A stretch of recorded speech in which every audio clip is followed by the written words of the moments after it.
And my dog here is going to help us talk about, discuss the social responsibility model, since that's his favorite. Yes, I know. Social responsibility is sort of an amended idea of the libertarian theory. Around the 1940s, there were some concerns that the libertarian model was falling apart. A guy named Robert McCormick was the publisher of the Chicago Tribune, who was deeply conservative in his politics, and it showed in his news coverage. And then there was William Randolph Hearst, who owned 28 papers in other markets in America. The story about him is his effort to whip up a war to sell newspapers. Just before the Spanish-American War, Hearst sent famous illustrator Frederick Remington to Cuba to write about the evil things the Spanish were doing. Remington telegraphed from Cuba that no war was imminent, and Hearst is said to have telegraphed Remington back with this message: "Please remain. You furnish the pictures and I'll furnish the war." May or may not be true, but the power of the press was undeniable. So this is where social responsibility comes from.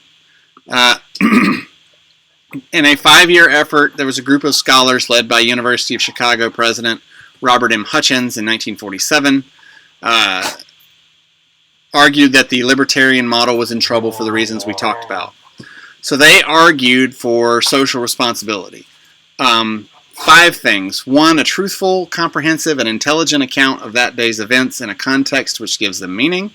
A forum for the exchange and comment of criticism. The projection of a representative picture of the constituent groups in the society. The presentation and clarification of the goals and values of the society. And full access to the day's intelligence. Media were not thrilled about this, as you see the image in front of you. There's nothing in the First Amendment that says you have to be responsible, and in fact, if you go back to the earliest days of the Republic, the original press was highly partisan and quite nasty.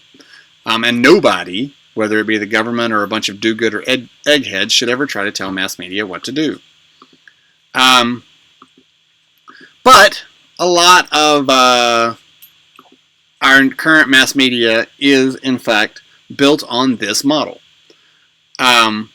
When it comes to mass media, consider most news organizations may be owned by a corporation, but the top owners are careful to separate themselves from dictating how news is covered at the local level. Corporations might be so worried about profits that they suck money out of the organization. That affects the coverage, but they do not directly dictate it. News coverage is typically balanced, right? When you look at a newspaper or you watch a telecast, it ought to be clear to you whether the message you are seeing is fact-based or an opinion story.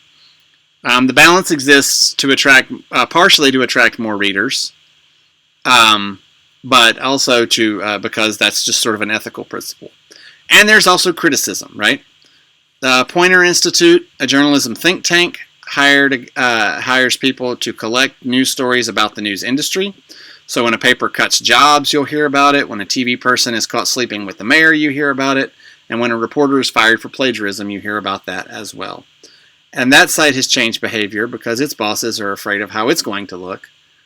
And then there are other outside groups. Some of them have agendas, some of them don't, to criticize media organizations. Remember, we talked about that potentially fifth estate, right?